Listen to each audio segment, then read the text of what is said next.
สบายดีพี่น้องมาจะขู่ทุกคนสบายดีเด้อพี่น้องวัดทุกผู้ทุกคน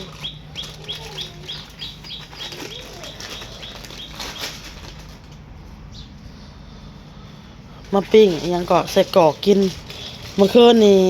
ข้าวมาเพิ่นพาว่าต้มไข่ป้อนเด็กๆแหละก็เลยบ่ได้อันน่ะบ่ได้อันน่ะกินก็เลยเอามาไว้กินมื้ออื่นเช้ามื้อที่ท้อง2ไอ้น้องไม่บุญน่ะอยู่ในห้องเบิ่งโทรศัพท์พี่น้องเอ้ยเบิ่งออกทุน่ะโชว์ไว้ทุออโต้ทุเออทุทุโต้ทุไปทุจ้าเร็วโชคทุเออโต้ทุทุแม่ลูกโอ้โทรศัพท์ไม่น้อยโอนก็จะพากันเห็ดจังอยู่พวกพี่น้องพากันขุดนานพักบ่หรือเห็ดอีสังพวกโอนไอ้กันหน้านั่งน้องทองไม่น้อยอย่าเล่นลูกเด้อบ่คันเล่นเด้อกินของใครได้เก็บไว้ไม่กินได้เอาเด้อจากพี่สายพินเนาะพี่น้องเอามาปิ้งเพราะว่าเพิ่นขายอันยังทุงละ100แบบนี้พี่น้องพี่2 ถุงอันนี้200เนาะเพราะว่าไม้หนึ่ง20 บาทอันน่ะ5 ไม้100เพราะว่าเพิ่นบอกให้เอา10 ไม้เด้5 ไม้100 10 ไม้ก็200เนาะเพิ่นเนาะอุ่นกลไก่ตัวไก่ปีกไก่เด้เอามาอุ่นแล้วแม่อุ่นกินกับเด็กๆนี่แหละพี่น้องเอ้ยมันก็สิไปตลาดพี่น้องอย่าคัดลิ้นเด้อไปตลาดซื้อตูดไก่ปีกไก่มาขายมาเห็ดขายลูกชิ้นลูกชิ้นสิเจ้า2 คนนี่ดื้อขนาดเลยแม่ก็ไม่ตกนะหายแล้วพี่น้องมึงดูหาเท่าโตกนี่หายไม่เท่าบ่ให้เล่นฮะตัดผมหนาสุหายเก่งลายมักพริกขี้หนูได้นี่ฮะน้อยๆเนี่ยเก่งจะเฮ็ดนั่นจะเอาบ่วงใส่ตีนจะเฮ็ดโน่บ่เฮ็ดเด้อบ่เฮ็ดทุไว้ทุบักหลาทุไว้ไปกินนมได้ทุก่อนเอาโตทุอ่ะ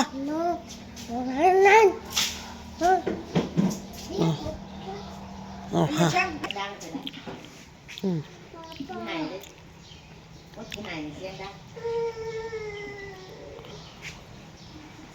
ให้ยังล่ะ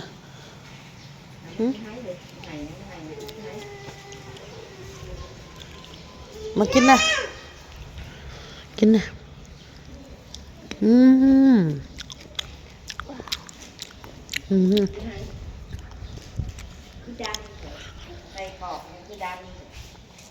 เราตากแห้ง1 2 3 4 5 100พี่น้องข้าวก่อนกินข้าวเจนก้อนข้าวเลยกินข้าวเด้อยังไม่ได้กินข้าวที่มอน้อยๆแม่ยังมีใครกินไหนรถแอบช่อบัดนี้หัวร้อนนี่ได้จ่อยได้บักจ่อยได้นี่ฮะสิใส่ซื้อบักจ่อยได้ไหมซื้อบักจ่อยเอาซะบักจ่อยบักน้อยอยู่สิซื้อจ่อยเอาเนาะโชคบ่ใส่ละโชคนะจะซื้อบักจ่อยพี่น้องเลยออโต้น้ำหนัก17 โลแม่ปาก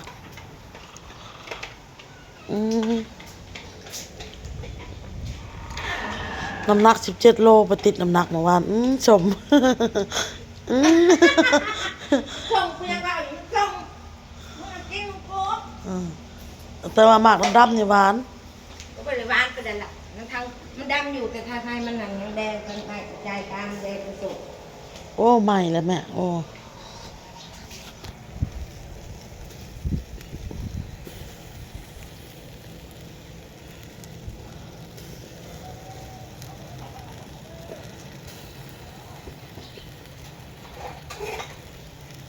มีไฟแห้งแหน่มุดก้นนี่หันเลี้ยงเด้อมือแรกเด้อ มาพี่น้องเด็กน้อยเอาตรงๆเลยพี่น้องเด็กน้อยนี่กินจนบ่อยากพี่น้องมาอยู่น้ำป้ามาอยู่น้ำป้าเพิ่นมีผู้รักผู้ใหญ่เพิ่นอุดหนุนเนาะเพิ่นอุดหนุนให้กินเพิ่นจ่ายให้กินซื้อให้กินน่าอยากเนาะกินบ่ได้อึดพี่น้องเอ้ยกินจนบ่อยากบ่ได้อึดได้หิวกินอิ่มนุ่งอุ่นลมก็บ่ซอดอีกหนาวลมกะ เอาดังดีๆนี่อย่าไปให้ค้ากล่องแม่ไม่มาให้ไม่เห็นยังแบบนี้ กิน เรียน พาเด็กๆแม่จี้สิพาเด็กๆกินข้าวเด้อพี่น้องเด้อ อยากกินข้าวแล้วกินข้าวแล้ว อยู่พุ่นพัด เตรียมแล้ว หาจึงได้กินได้พี่น้องอยู่พุ่นหาคุดกระปอกกระปูแล้วมาสู่ลูกสู่หลานกินแม่จีดก็ได้ มันกินไปได้เริ่มมันจะไปอย่างมันต้องเปลี่ยน หาคุดกระปู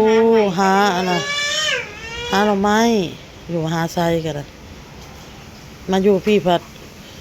มี FC มีผู้รักผู้ใหญ่เพิ่นซื้อนั่นซื้อนี่ให้กินตลอดได้กินแนวดีๆตลอดพี่น้องเอ้ย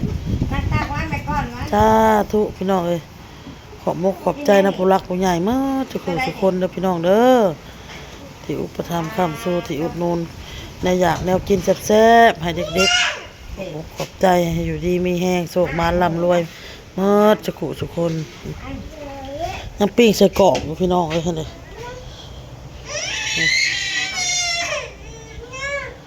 โย่โย่นี่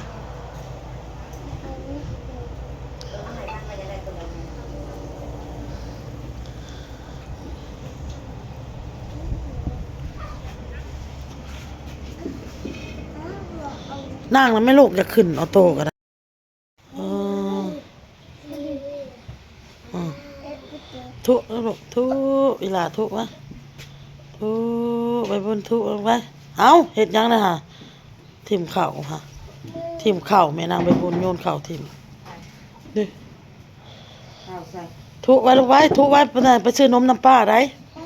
ซื้อขนมได้ไปได้ขี่รถได้ พริกแต่ได้ใส่กรอก ทุไว้ก่อนทุก่อน มา ทุ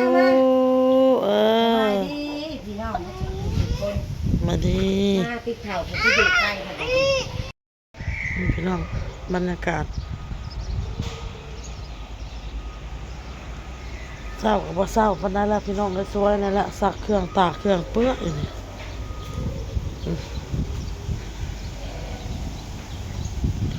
ตากใส่หัวแบบนั้นเลยไผเล่นน้ำอยู่ในไผแม่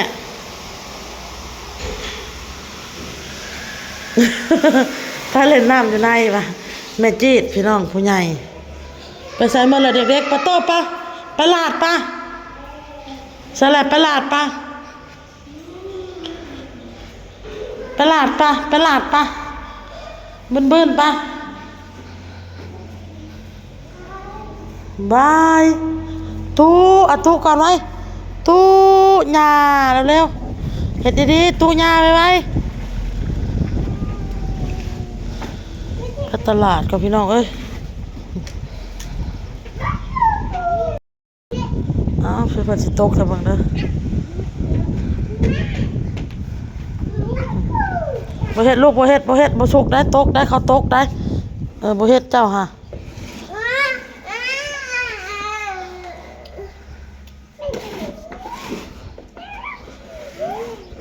เบิ่งสิลูกบ่ลูกบ่ลูก